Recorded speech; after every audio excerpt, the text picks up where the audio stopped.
tucked away in southern Maryland, swimming for Division III St. Mary's College, Brian Boyle competes.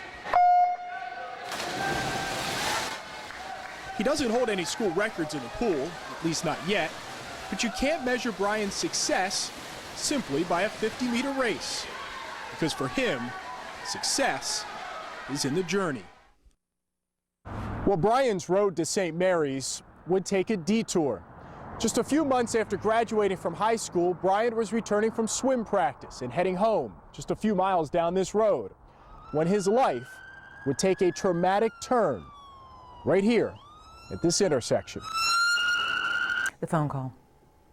It's every parent's dreaded phone call. It was July 2004, and Brian never saw the massive dump truck in his blind spot.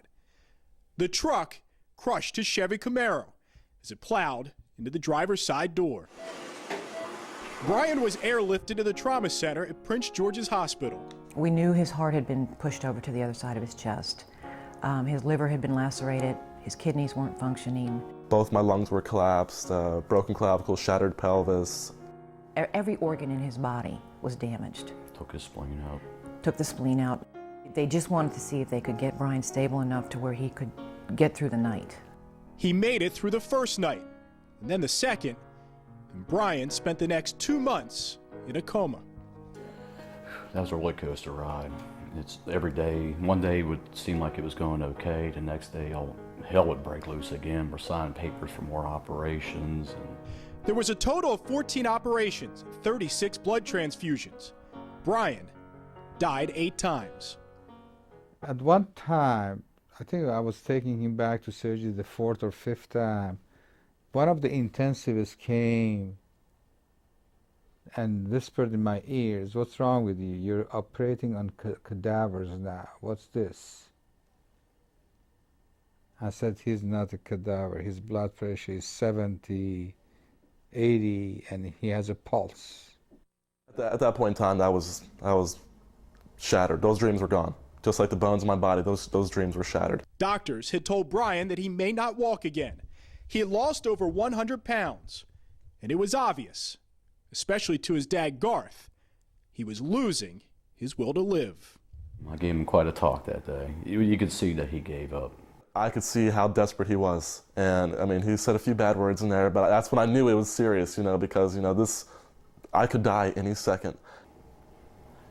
And I had went in there and raised my voice at him and told him, "Brian, you got to keep fighting, son. You got to do it for mom and dad and do it for you." I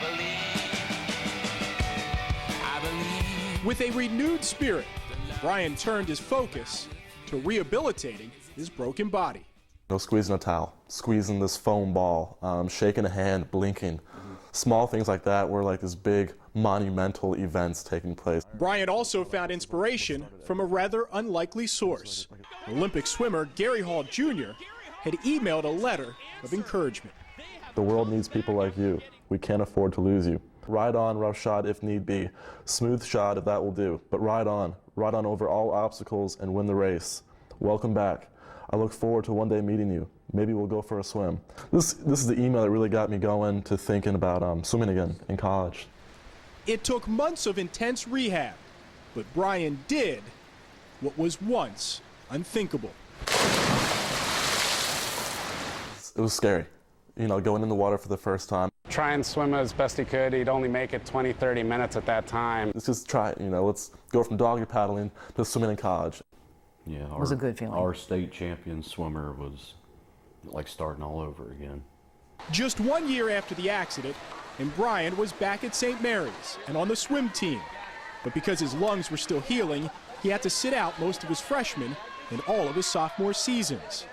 In many ways, Brian was already a miracle, but he still felt like there was something left undone. So this past summer, he made the decision. He wanted to test his body and soul like never before. The Ironman has always been this event that I've always looked at and just been so inspired about.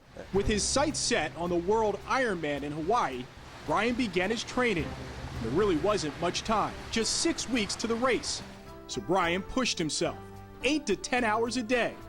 riding his stationary bike, running on his treadmill, and swimming miles of laps. Just to finish. I had 17 hours to do it, and as long as I crossed that finish line by midnight, I was good to go. Just 3 years removed from that horrific accident, and Brian's day had finally come. In the sun-splashed backdrop of Kona, he faced one of sport's most grueling tests. The Ironman triathlon, a 2.4-mile swim, 112 miles on the bike, a marathon run.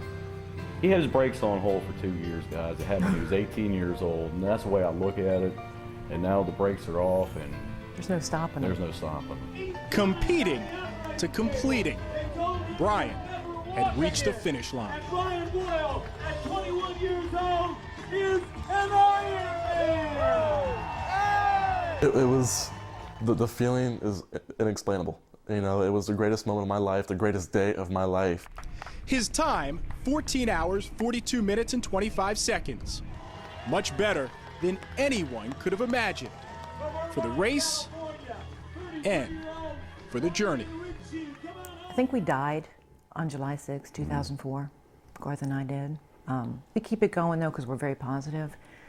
October 13th with the Ironman, we got life back. Yeah, it healed all the rips in our hearts. It was like a bringing back for us.